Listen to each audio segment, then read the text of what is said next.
Grazie Presidente. Questa è una mozione che chiede appunto l'attuazione di questa norma approvata in Veneto, una delle poche regioni che si è impegnata anche da un punto di vista legislativo nel contrastare il crimine organizzato e mafioso.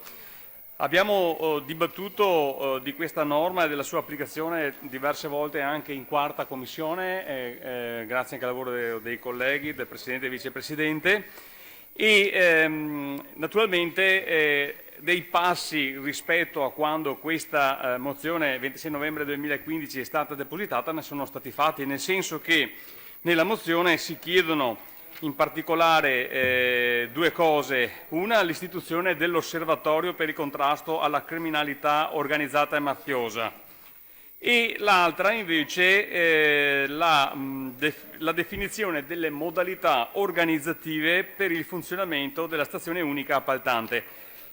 Naturalmente va ribadito quanto importante sia dare attuazione a questa normativa.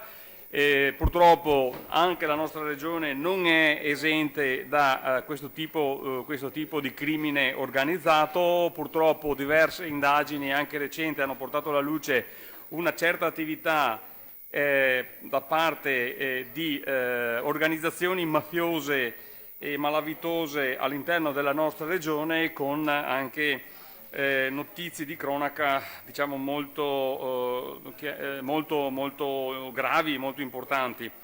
Nel frattempo, da quando è stata naturalmente depositata questa mozione, sono state fatte da parte del Consiglio, c'è stata una determinata attività, lo abbiamo visto anche grazie ai funzionari che ci hanno notiziato in merito alle candidature. Parlo in questo caso dell'Osservatorio per il contrasto della criminalità organizzata, tant'è vero che ci sono state le candidature, quelle spontanee, poi ci sono state anche delle candidature per quanto riguarda i membri di questo osservatorio da parte di alcuni consiglieri, e poi c'è stata anche la definizione, cioè la scrematura, in modo tale che adesso abbiamo definito una rosa di candidati che hanno i requisiti che sono richiesti da questa norma e che possono essere votati da questo Consiglio.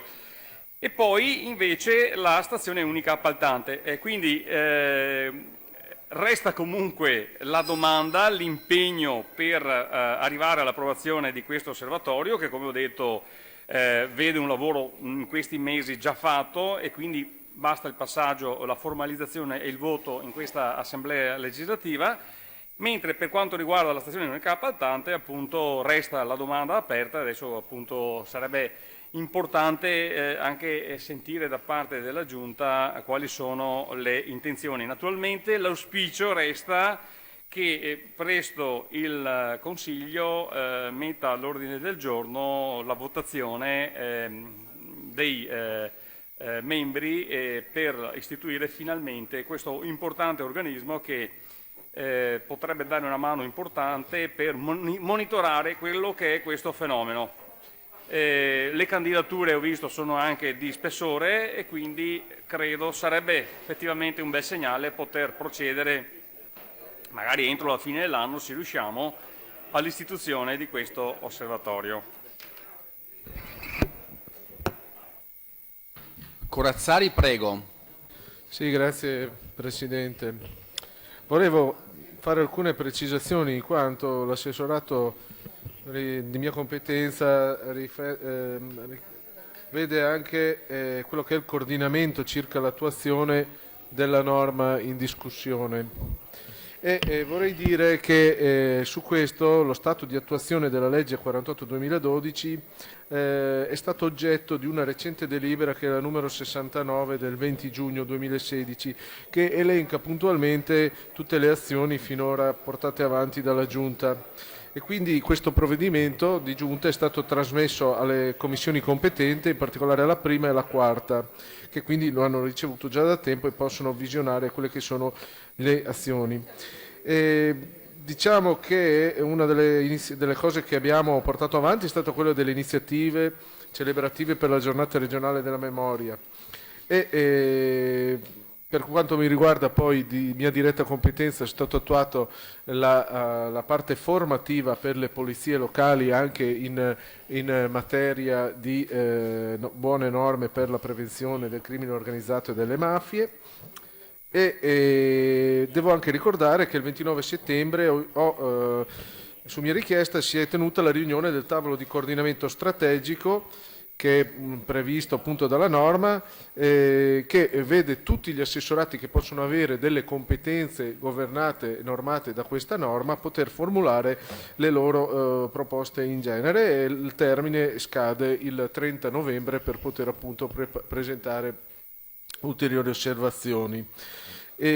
Io vorrei dire, per quanto riguarda il punto dell'osservatorio regionale, questo è di diretta competenza del Consiglio, quindi se vorrà dire qualcosa la Presidenza del Consiglio. Per quanto riguarda invece la parte relativa alla stazione unica appaltante, dopo essermi consultato con gli uffici competenti, posso segnalare che ci sono due delibere, la 1123 del 2016, che stabilisce che la centrale regionale di acquisti del Veneto, la centrale unica, coincide con la centrale costituita per gli acquisti in sanità, quindi quella della sanità assorbe anche questo tipo, la Crassi. Con la successiva DGR 1309-2016 viene individuata dal punto di vista della riorganizzazione regionale l'UO responsabile per gli acquisti centralizzati. Quindi è un procedimento che è in corso di attuazione e c'è la determinazione della Giunta a dare piena attuazione alla norma, alla legge.